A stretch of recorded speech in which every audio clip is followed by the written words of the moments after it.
warahmatullahi wabarakatuh. Halo, salam jumpa pemirsa Dalma TV dimanapun Anda berada. Berjumpa kembali bersama dengan saya Anti Arjanti dalam program Ngobras Ngobrol Santai pemirsa. Dan pemirsa, kali ini kita ada di mana ini ya Pak ya? Di SLB Eka Mandiri Batu. Nah, kita ada di SLB Eka Mandiri Kota Batu.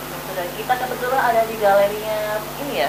Galerinya SLB Eka Mandiri pemirsa ya. Dan pemirsa, kita akan mengambil sebuah topik yang luar biasa pemirsa. Ini ada mengenal pola pendidikan sekolah luar biasa pemirsa. Saya belum kenalan ini sama Pak Adi ya. Ya. Selamat malam Pak Adi. Selamat malam Mbak Anti, Ya. Alhamdulillah Dan sehat. ini adalah Bapak Adi Indra Prasetyo SPD pemirsa, ini selaku Kepala Sekolah SLB Eka Mandiri Kota Batu pemirsa ya. Ya pemirsa, untuk mengenyam pendidikan sekolah merupakan hak seluruh bangsa, tak terkecuali anak-anak yang lahir dengan kebutuhan yang khusus pemirsa.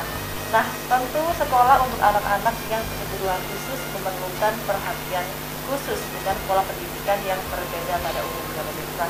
Kita nggak usah lama-lama lagi, udah nggak sabar ketika langsung bertanya dengan langsung, boleh Pak ya? Silakan Mbak Anti. Oke baik pemirsa, saya akan langsung bertanya ini Pak. Nah, sebelum membahas lebih dalam tentang topik pada malam hari ini Pak, kenapa sih kok sekolah ini dikatakan sebagai sekolah luar biasa Pak? Monggo, Ya. Pak Adi.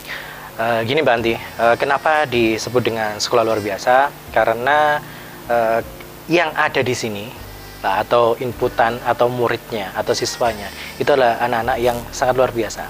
Anak-anak kita sebut anak berkebutuhan khusus dengan spektrum yang berbeda-beda, yang dulu kita sebut dengan istilah ketunaan atau mungkin cacat, sekarang lebih diperhalus, yaitu lebih anak berkebutuhan khusus. Lah, misalkan ada hambatan intelektual, lah itu berarti dia IQ-nya di bawah rata-rata. Terus hambatan pendengaran dan bicara itu kalau dulu disebut tuna rungu, termasuk ada autis, termasuk juga hambatan penglihatan yang disebut tunanetra. Makanya disebut sekolah luar biasa seperti itu. Seperti juga penghuninya semuanya luar biasa di sini pemirsa ya. Baik, Pak Adi, ini kalau boleh tahu berarti yang dimaksud dengan anak berkebutuhan khusus itu yang seperti apa sih Pak Adi? Jadi anak berkebutuhan khusus ini sebenarnya anak-anak yang memang memiliki apa ya, istilahnya keunikan. Kalau kita sebut keunikan atau kekhususan, atau kita sebut juga keistimewaan Mbak Anti. Jadi kita nggak mau menyebutnya cacat lah, itu tidak memanusiakan manusia. Jadi kita menyebutnya anak ini adalah anak istimewa. Dengan anak-anak istimewa ini, kenapa mereka disebut istimewa? Karena ya tadi mereka punya kecenderungan ada kekurangan di salah satu fisik anggota tubuhnya, mungkin bisa juga lebih dari satu. Tapi di lain sisi mereka juga punya keahlian atau keunikan tersendiri dari minat dan bakatnya mereka. Seperti itu. Keahlian dan keunikan tersendiri yang ada di SLBK Mandiri ini kebanyakan apa ini Pak? Keunikannya dari kalau ciri khas kami, sekolah kami itu kita branding dengan sekolah vokasi, Mbak. Lah, sekolah vokasi otomatis anak-anak di dalamnya itu anak-anak yang memang diberi kemampuan, diberi life skill, hard skill untuk persiapan vokasi demi menuju kemandirian. Yaitu di sini ada batik. Nah, batik pun kita pilah-pilah, kita bagi-bagi sesuai dengan kemampuan anak-anak yang hebat tadi. Jadi ada batik tulis, nah batik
Karena semakin banyaknya siswa itu akan semakin banyak jenis kebutuhannya.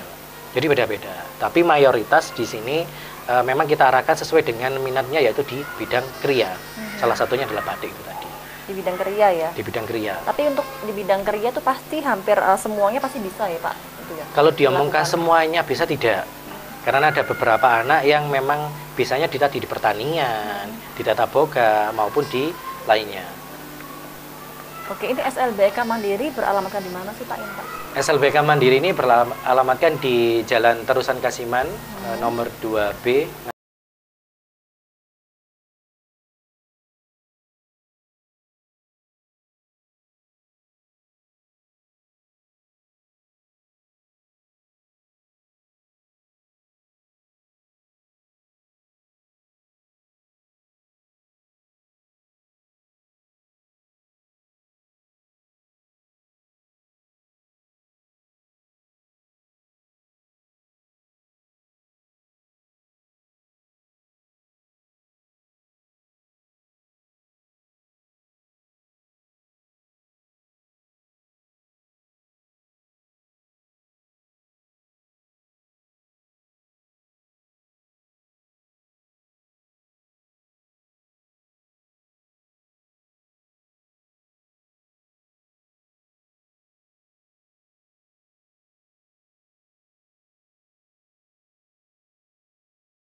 Sebenarnya kami juga mengarahkan, tapi setelah anak-anak bisa, ya sudah, biarkan ini berjalan sendiri sesuai dengan kemampuan anak-anak dan keinginan anak-anak.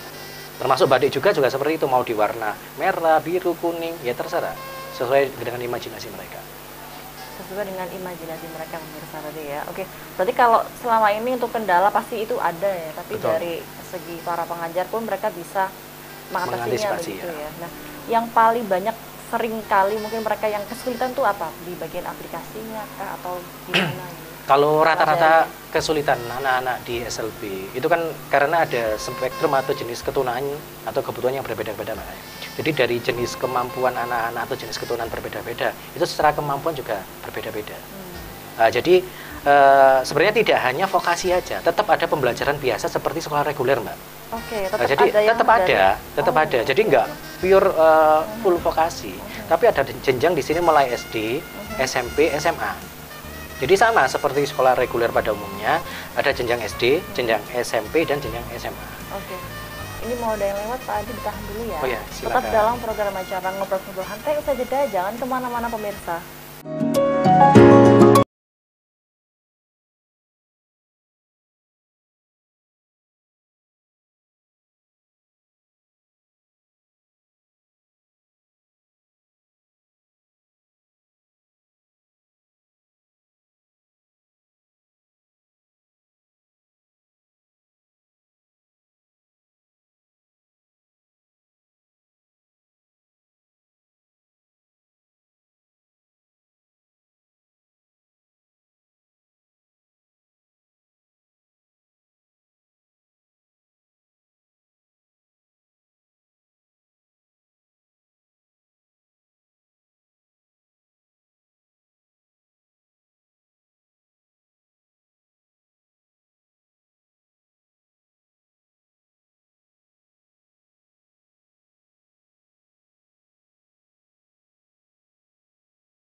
pemerintahan maupun dari acara sekolah sendiri, itu anak-anak ditampilkan untuk berani tampil. Gitu, Biasanya kebanyakan pada event-event apa itu Pak? kalau Mereka event-event tampil yang gitu. sering yaitu event-event dari pemerintah, kita diundang untuk mengisi acara event pemerintah.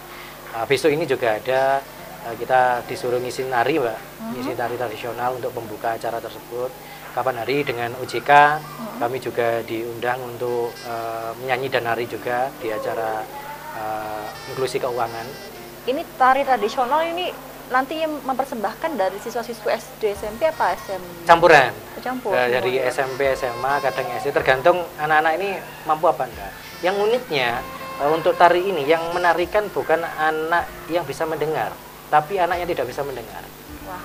Jadi guru ini yang latih, ya dia mandu kayak kalau kita nyanyi kan ada dirijen itu, dia yang mandu gerakan gitu. Jadi anak-anak ini musik memang ada, musik memang diputar, tapi dia tidak mendengarkan musiknya, hanya hafalan diketukan perpindahan dari gerakan ini ke Luar gerakan. biasa ya menurut saya. Ini mau ada yang lewat ini Pak Adi, tetap dalam program acara Ngobrol Sentuh Santai, bisa jeda, jangan kemana-mana pemirsa Dharma TV.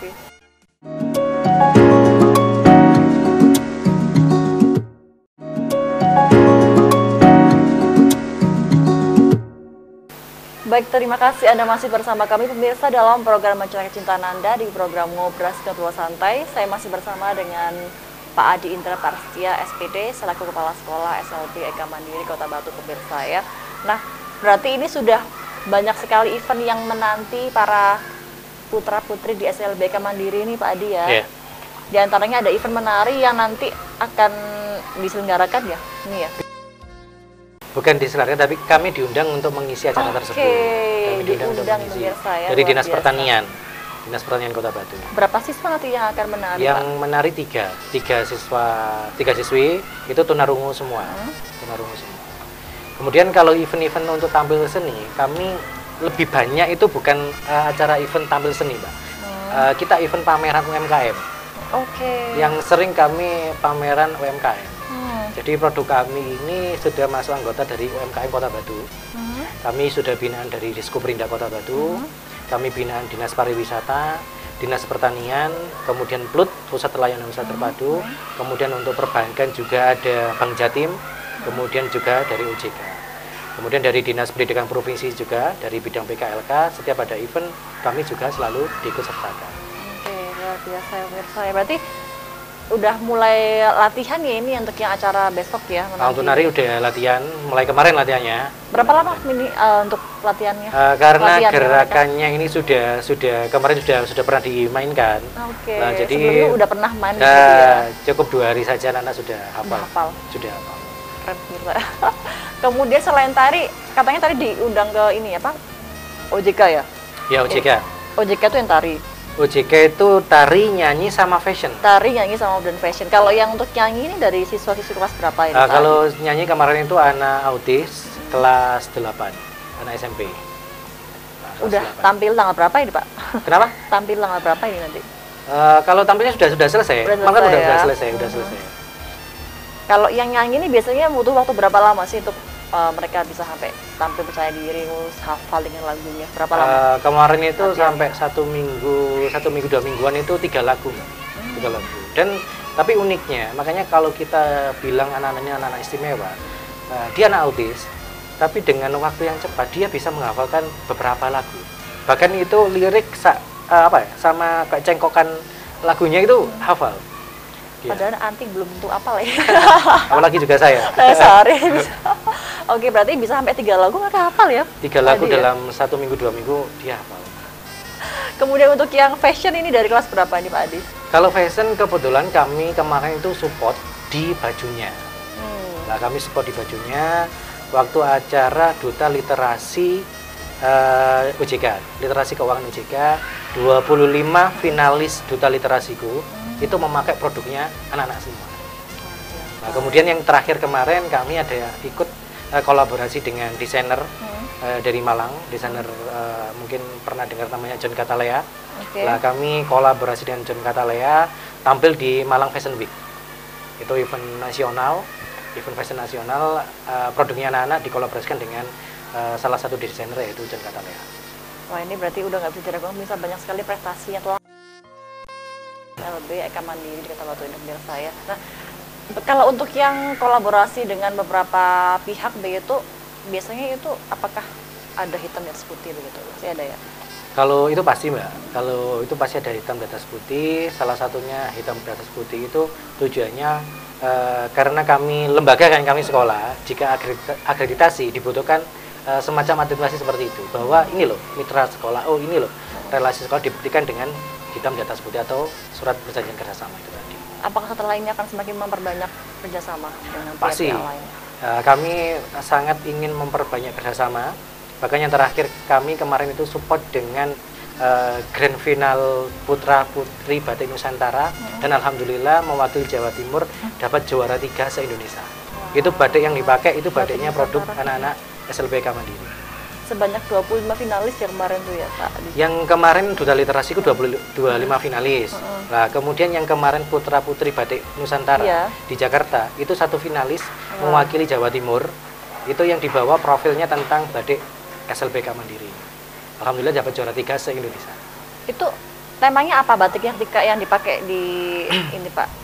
Batik Nusantara itu, tema batiknya apa yang putra putri batik Nusantara? Kemarin tetap batik tulis. Memang kan itu hari batik kan memang dalam menyongsong hari batik. Jadi batik tulis, batik yang kami bawa itu batik tentang apa ya? Kota Batu. Jadi ada apelnya, ada gambar apel sama gambar naga. Nah, kenapa ada apel sama naga? Naga. Apa? Nah, naga sendiri itu kenapa kok ada apel sama naga? Naga sendiri menunjukkan bahwa tahun 2024 kan tahun naga kayu. Lah apel sendiri itu menunjukkan Kota Batu, identitas Kota Batu. Nah, harapannya di tahun 2024 itu menjadi tahunnya Kota Batu. Itu ceritanya dari Batu itu kemarin seperti itu. Begitu ya, Kemarin seperti itu. Oke, berarti ini sebetulnya untuk perbedaan sendiri Pak Adi, untuk perbedaan yang mendasari untuk yang diajarkan jika dibandingkan dengan sekolah pada umumnya itu apa perbedaannya? Perbedaannya hanya pada anaknya sebenarnya, anaknya dan struktur kurikulum. Struktur kurikulum ini capaian pembelajarannya Mbak. Kalau kita melihat anak-anak disabilitas ini, kalau kita melihat struktur kurikulumnya, istilahnya sekarang namanya capaian pembelajaran di kurikulum Merdeka ini, itu hampir semua anak-anak itu yang ada di SLB dianggap mereka berkebutuhan khusus hambatan intelektual, sehingga guru dan sekolah ini berusaha bagaimana kebutuhan anak-anak di bidang akademiknya juga terlayani. Nah, jadi memang ada anak tunarungu kan, setelah intelektual tidak ada masalah. Tapi kalau menganut dengan CP yang dari pemerintah, nah itu kan terlalu rendah buat anak-anak tersebut. Karena anak-anak tunarungu, anak tunanetra ataupun anak tunadaksa dengan tidak disertai hambatan intelektual, mereka bisa lanjut kuliah loh Mbak. Mereka bisa lanjut kuliah. Jadi kami di sini kami bekali dengan 2 pilihan. Kalau memang anak-anak yang secara intelektual tidak ada masalah, memang kami arahkan mereka untuk siap melanjutkan ke perguruan lebih tinggi. Itu biasanya untuk yang dari tuna apa tuh Pak? Untuk tunarungu, tunarungu wicara, kemudian tunadaksa, sama tunanetra. Nah itu, tapi syaratnya tidak disertai hambatan intelektual ya. Maksudnya secara IQ mereka normal. Nah itu bisa melanjutkan ke jenjang yang lebih tinggi yaitu perguruan tinggi. Tapi mereka juga kami beri pilihan, apakah secara finansial ini mampu untuk melanjutkan kuliah? Kalau tidak, kami siapkan ke bidang vokasi. Harapannya setelah anak-anak ini lulus, mereka bisa berkarya sendiri, bekerja sendiri, membuat usaha sendiri, atau mungkin bisa balik ke sekolah, masuk ke unit usahanya sekolah. Kami punya unit usaha sekolah yang dibangun oleh sekolah dengan didanai, tidak menggunakan dana pemerintah ya. Ini uang sekolah sendiri, permodalan sendiri. Waktu itu dengan namanya Unik EM. Unik EM, Unik Eka Mandiri. Nah, itu sudah mempekerjakan 3 alumni Mbak. 3 alumni yang lulusan SMA. Ya lulusan SMA, mereka kembali ke sini statusnya bukan menjadi siswa lagi, tapi menjadi salah satu pegawai di Unik EM. Nah, itu makanya bekal-bekal yang kami berikan ke anak-anak, karena siapa ya harus yang memikirkan anak-anak setelah lulus kalau mereka tidak dibekali untuk kesiapan kemandiriannya. Nah, berarti apabila mereka akhirnya memutuskan untuk melanjutkan ke jenjang yang lebih tinggi, semisal kuliah begitu, tetap itu pertimbangannya juga diinfo kepada orang tua ya pasti. Tetap, Ya, makanya ada namanya asesmen kan Mbak. Asesmen ini kami juga melibatkan orang tua untuk mendapatkan sumber-sumber. Sumber-sumber bagaimana secara finansial ataupun yang lainnya, biar anak-anak ini memang mampu untuk melanjutkan pendidikan yang lebih tinggi.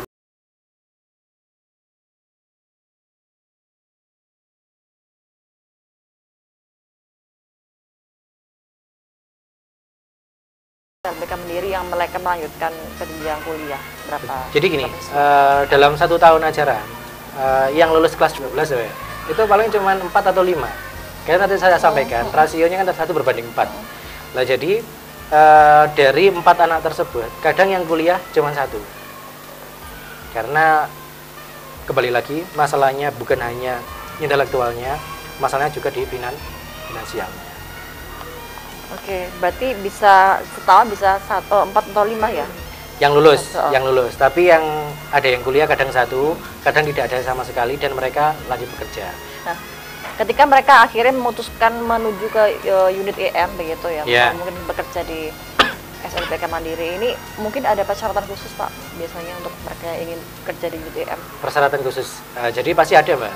Jadi persyaratan khusus ini sesuai kemampuan yang sesuai hal yang dimiliki, produk-produk yang dimiliki unit EM ini tadi. Misalkan dia mampunya di badai, kebetulan 4 anak ini yang kita terima tadi itu, yang 3 pintar di badai, yang 1 pintar di tata boga.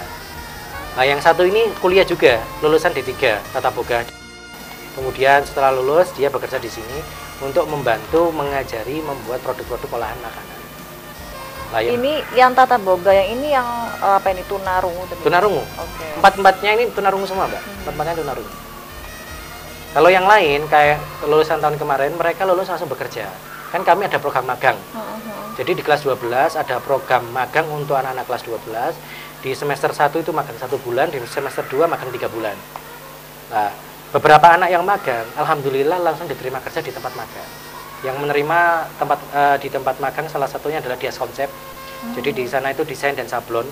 Mereka sekarang sudah bekerja di sana, ada anak 3. Lulusan dua periode, Pak. Lulusan 2 periode. Untuk yang magang kedua kok dia lebih lama, Pak? 3 bulan. Nah, magang pertama itu untuk adaptasi aja ya, 1 bulan ini. Di semester 1 adaptasi aja, biar mereka ini tahu proses pembelajaran di luar sekolah. Kemudian setelah mereka adaptasi, mengerti lingkungan selama 1 bulan, nanti di semester 2 kita magangkan lagi 3 bulan. Biar tidak kaget lah istilahnya, seperti itu. Tapi untuk yang paling lama magangnya 3 bulan ya, mungkin lebih dari paling itu? Lama atau... 3 bulan. Paling lama 3 bulan. Oke, ini mau ada yang lewat Pak Adi, ditahan Ya, dulu silakan. ya. Tetap dalam program acara Ngobrol Sentuh Santai, usai jeda pemirsa, jangan kemana-mana.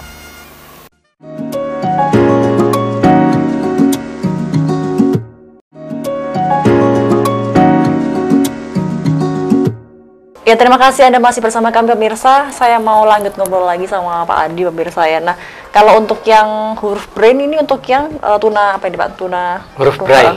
Braille untuk tunanetra. Biasanya berapa lama untuk mereka pelajari huruf braille ini, Pak? Kembali lagi ke kemampuan anak masing-masing berbeda. Jadi ada yang bisa hafal 1 bulan, 3 bulan, 4 bulan. Jadi macam-macam. 1 bulan, 2 bulan, 3 bulan ya? Itu yang paling lama biasanya berapa? Ada yang sampai 6 bulan. Oke. Sampai 6 bulan ada. Kenapa kok bisa selama itu Pak Adi? Lah karena ada beberapa faktor sih. Apakah di rumah tidak diulang, jadi ajarkan kembali oleh orang tuanya. Kemudian dari sisi anak kemampuan daya ingatnya itu kecil atau tidak istilahnya tidak normal lah setelah intelektualnya atau kurang IQ-nya, sehingga kan hal tersebut harus terus berulang untuk menghafal. Ketika itu dilupakan, mereka akan lupa lagi. Oke, berarti ini juga dari pihak SLBK Mandiri juga seringkali mengingatkan kepada para orang tua untuk tetap mengajarkan di rumah begitu ya? Tetap kami selalu bekerja sama orang tua karena kami selalu sampaikan ke orang tua, fungsi sekolah ini hanya membantu. Pendidikan lebih banyak itu harus dilakukan di lingkungan keluarga, sehingga keterlibatan orang tua itu pasti sangat dibutuhkan. Tapi biasanya setelah mereka lulus dari sini, yang tadi sampai 6 bulan tuh dia paham ya akhirnya dengan huruf braille itu ya maksudnya? Paham. Kan pakai lulus begitu. Paham braille secara umum kan Mbak. Jadi braille secara umum ini maksudnya huruf dan kalimat-kalimat yang secara umum. Nah, karena braille kan diraba kan Mbak. Diraba itu. Jadi mereka ya paham. Karena di sini kan sekolahnya kan mulai SD sampai SMA. Bahkan anak-anak di sini kan 12 tahun lamanya. 12 tahun di sini 12 ya. tahun mulai SD. Akan ketemu saya dan guru-guru selama 12 tahun. Pasti membosankan sekali. Tapi kami coba membuat sesuatu yang tidak membosankan anak-anak. Nah, ini untuk yang SMA juga 4 orang juga ya ini ya? Yang sekarang? Kelas ya? Sekarang ini yang kelas 12 4 orang magang. Terus ada yang kelasnya isinya 3 orang, ada juga yang 3 orang. Ada juga yang 5 orang. Itu. Kalau 5 orang pakai guru shadow tadi ya? Shadow, tapi tidak begitu kalau SMA, Mbak. SMA kalau 5 masih bisa diatasi karena SMA kan secara kemandirian dan lain-lain sudah bisa terpenuhi. Baik. Berarti untuk target sendiri Pak Adi, target yang ingin dicapai dalam mendidik anak berkebutuhan khusus ini apa sih Pak Adi? Target utama dari SLBK Mandiri ini termasuk target pribadi saya, sesuai lah visi misi sekolah tadi Mbak ya. Jadi anak-anak bagaimana kami berusaha untuk menciptakan atau menghasilkan anak-anak yang mandiri. Nah, mandiri ini artinya luas. Mandiri untuk dirinya sendiri, mandiri untuk di keluarganya itu seperti apa, juga mandiri untuk di masyarakat. Itu yang kami harapkan. Jadi setidaknya ada bedanya ketika mereka sekolah dan setelah lulus dari sekolah. Nah, karena di sini kami ingin menunjukkan ke pemerintah juga, ayo anak-anak disabilitas ini bukan hanya masalah atau mungkin problem di sekolah saja, tapi ini adalah miliknya negara juga. Bagaimana kita bersama-sama antara sekolah dan pemerintah dan masyarakat juga berkolaborasi untuk mengangkat anak-anak ini agar lebih setara. Itu aja sih Mbak tujuannya. Berarti ingin menciptakan siswa-siswi yang lebih mandiri begitu ya Pak Adi ya intinya. Siap, ya. seperti itu. Berarti untuk standar kelulusan sendiri itu seperti apa untuk di Eka Mandiri ini Pak Kalau Adi? standar kelulusan, karena saat ini kurikulum merdeka kan Mbak ya. Iya. Jadi anak-anak selama bisa mengikuti pembelajaran kurang lebih 75%. Iya. Nah, mereka bisa lulus. Jadi sama kriteria kelulusan antara anak-anak sekolah reguler dengan sekolah luar biasa itu sama Mbak. Penting dia mengikuti pembelajaran kurang lebih 75%, terus tidak melakukan hal-hal yang mungkin kriminal. Nah, itu bisa mengikuti bisa lulus lah seperti itu. Tapi untuk di Eka Mandiri ini semuanya tahun ini udah lulusan ya? Yang ini belum, ini kan masih semester 1. Berarti ini nanti di bulan Mei masih lama ya? Masih 5 bulan lagi lah insya Allah. Ini untuk yang SMA apakah mereka sudah magang? Ini sudah magang, mulai awal November. Mulai November kemarin? Awal November kemarin mereka magang selama 1 bulan, nanti berakhir di akhir November. Kemudian Desember mereka masuk sekolah lagi untuk mengikuti ujian semester itu atau asesmen sumatif itu. Kemudian nanti di bulan Januari masuk 1 bulan. Kemudian bulan berikutnya, Februari sampai 3 bulan berikutnya, mereka akan magang lagi selama 3 bulan. Berarti ini sekarang mereka udah mau selesai ya magang kan November? Ya, mulai awal November ini sudah kurang seminggu lah. Seminggu ya, bentar lagi lulus ya. Lulus magangnya, magang. Ya. Nah, ini apakah harus memberikan laporan kepada sekolah ketika mereka selesai magang di bulan November ini? Masih ada, kami minta laporan, kami juga minta presensi juga. Jadi daftar kehadiran siswa, termasuk pencapaian siswa, catatan siswa selama magang ada kendala atau mungkin hal-hal yang baik atau yang kurang, nanti kami benahi sehingga nanti di magang 2 anak-anak sudah siap. Ketika menyusun itu dibantu oleh para guru di sini kan, ketika pasti, mereka menyusun laporan itu? Ya pasti, kami udah ada formatnya, format yang kita berikan ke pihak tempat magang. Kemudian jika ada kesulitan dari tempat magang ini untuk mengisi instrumen tersebut, lah kami siap membantunya. Berarti bentar lagi selesai untuk nanti dimulai lagi untuk yang magang 3 bulan, bulan Januari. Februari. Oh, Februari sampai April ya? Nah ini apakah ada perbedaan dengan yang magang sebelumnya yang di bulan sampai nanti November ini? Kalau perbedaan di waktu saja sih Mbak. Di waktu. Secara kemampuan atau kompetensinya yang dilakukan di tempat magang itu kan sama, di tempat yang sama memang. Jadi kami tidak memindah tempat, tapi di tempat yang sama. Misalkan yang di tempat kayak dia konsep itu sablon ya dia tetap di sablon, tapi nanti mungkin di bagian-bagian tertentu akan dipindah oleh pihak tempat magang. Misalkan saat ini dia bagian untuk bikin film atau screen filmnya itu. Iya. Kemudian mungkin seminggu berikutnya diajari untuk di langsung sablonnya dan lain-lain. Tapi jika siswa-siswi itu ingin pindah ke tempat lain, apakah diperbolehkan Pak Adi? Untuk saat ini kami tidak memperbolehkan. Kenapa? Kira-kira? Kenapa Ayu? Kenapa Ayu? Karena untuk mendapatkan tempat magang yang mau menerima anak-anak berkebutuhan khusus itu agak susah. Oke. Karena teman-teman pengusaha mungkin ya belum tahu ya, karena mungkin belum tahu atau keterbatasan informasi tentang disabilitas. Nah, memang anak-anak ini tetap harus dimong, misalnya, harus tetap diarahkan, nggak bisa langsung dilepas. Kamu harus ini, harus bagian ini, enggak, harus tetap ada pendampingan. Dan teman-teman atau relasi kita, mitra kita yang memang untuk tempat magang itu sudah mengenal anak-anak disabilitas, sehingga kita tidak khawatir untuk menitipkan mereka di sana. Berarti meskipun nanti di tempat magang yang 3 bulan tetap di tempat yang sama ya, begitu, tidak boleh di tempat yang berbeda begitu ya. Oke, Pak Adi, ini kita ada di penghujung acara, silahkan disampaikan untuk harapan dan sarannya ke depan seperti apa, silahkan Pak Adi disampaikan. Terima kasih Mbak Anti, harapan dari kami SLBK Mandiri, semoga anak-anak disabilitas, khususnya di SLBK Mandiri dan seluruh disabilitas di Kota Malang, bahkan di Indonesia, kedepannya mereka mampu untuk mandiri dan mampu untuk setara, sehingga pemerintah maupun masyarakat maupun sekolah secara bersama-sama membangun kesetaraan itu untuk anak-anak disabilitas. Itu mungkin Mbak Anti. Terima kasih banyak Pak Adi atas informasinya hari ini. Mudah-mudahan sukses selalu untuk SLBK Mandiri. Dan pemirsa Dharma TV yang di rumah, usai perjumpaan kita kali ini, saya Anti dan kerabat kru mengucapkan mohon pamit. Terima kasih dan sampai jumpa.